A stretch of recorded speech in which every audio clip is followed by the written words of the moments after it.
Hi there, Kim Snyder here from Reverse Your Funnel. Our tagline is do less, profit more.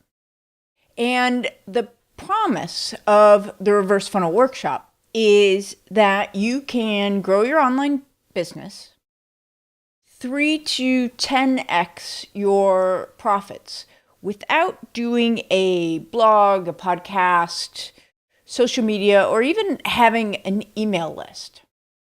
Now, this idea of doing less, it's not just appealing. I believe that it is imperative. And here's why.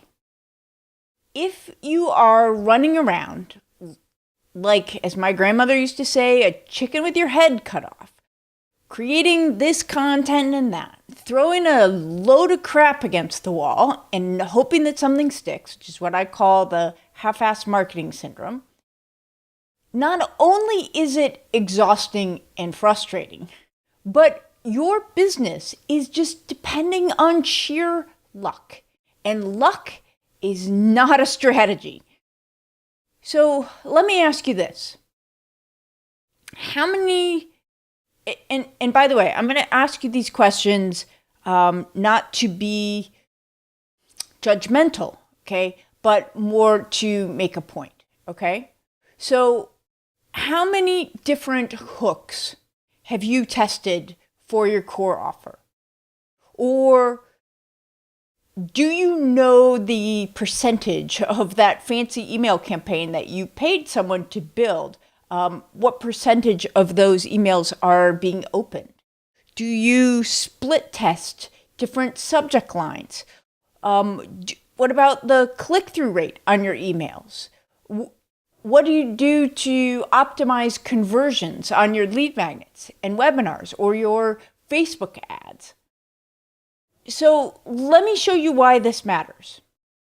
I'm going to give you several examples from my own funnel, my own reverse funnel. In fact, the one that you are in. And give me just a second here. I'm going to reorganize here. Okay, go over here to Facebook Ad Manager. Okay, so these are, this is an ad I am running right now. In fact, maybe you even responded to this ad. It's the exact same ad. The only thing that is different is the interest that it's being run to.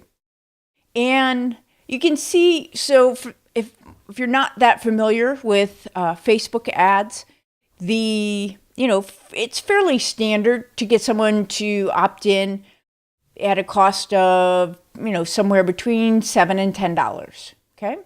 Well, and a conversion rate, for me, if I'm pretty happy if I'm getting a 30% opt-in rate. So if you take right here, the number of people who click and then the number who actually register, 30% is, pretty good. So if you're looking at this, right, you can see right here that these conversion rates are anywhere from, 50% to 80%. Okay, so that is great. And you'll also notice that there is a major difference in the cost per opt-in between these various interests. Some of them are down under $1, which is fantastic.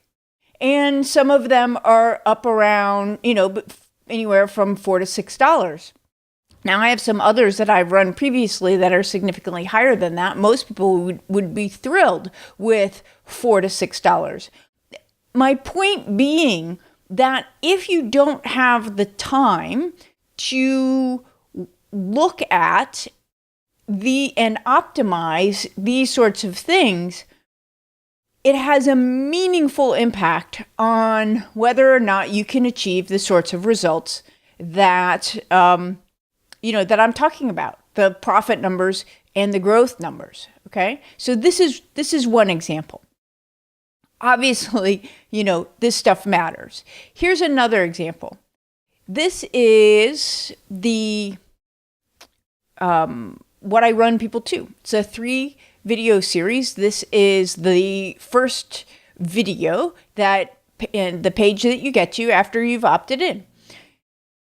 Now, what I realized fairly quickly looking at the numbers was that even though I was including the links to videos 2 and 3 in the email that I sent, the drop off between video 1 and video 2 was like 95%. So what I did, I'll make this smaller now. This wasn't here initially. The ability to click from one to another, right there, on the page, in addition to the links in the email address, suddenly evened those numbers out. People started going to videos 2 and 3. Now, it could have been a different issue. It could have been that my video 1 was terrible, right? And had I put this there and it not fixed it, then I would have to keep going. But it is critically important to the conversion rate that people actually watch the videos, right? So by looking at that number and realizing that they weren't being watched and then working on a solution for that, then I improved my conversion rate. And then here's the third example. Moving on, after somebody opts in, then we put them in what's known as the long-ass email sequence. This is part of the reverse funnel. This is step number 3 of the reverse funnel, the long-ass email sequence. Okay, so again, the idea here is if I can tell you that step 3 is a long-ass email sequence, and I can tell you that, you should include a video in the email and that the copy can be short or, whatever. But the thing is, my audience is different than your audience. And if you're not looking at these to see what these numbers look like and tweaking and optimizing for your audience, then you could be getting a very, very different result. And in fact, that is what was happening initially. When I looked at these emails, I was not getting the click-through. They include videos, this video, and I was not getting the click-throughs initially that I would expect. And in fact, in some of them, I wasn't even getting the open rate. For me, a typical open rate should be at least 25% on my emails. And so, if you just throw these up just without a lot of thought and without any follow-up, and somewhere in here you've got, a 7% open rate or no click-throughs on your video or nobody watching your video, those things are, your assembly line is here, your funnel is only as strong as the weakest link. This is really key. And you have to know when your assembly line is broken. And that takes time. It doesn't have to be a lot of time, especially once you get it working. But if you're running around like a chicken with your head cut off, doing a million things that don't move the needle, then you don't have the time to do the important things like this. And I'll give you another example here, or actually, let me just give you a little bit of a math example. So, just going back to my Facebook ads here, all the way to the beginning of my funnel. So let's just assume that, for every 100 people that opt in, let's just say that they opt in at $10, okay? And so that's $1,000 of ad spend. And that 1% of those buy. And so if my course is $1,000, I've just broken even. But if I get 2% of them to buy, then I've made $1,000, right? Or if I get none of them to buy, I've lost $1,000. So, the difference is for every 100 people, one person in either direction is a meaningful difference in how much money I make, right? And similarly, if I am able to bring in those leads at $1 instead of $10, similarly, okay, so at $1, 100 costs me, $100. If I convert one at 1,000, I've made 900. So don't you think that's like worth paying attention to?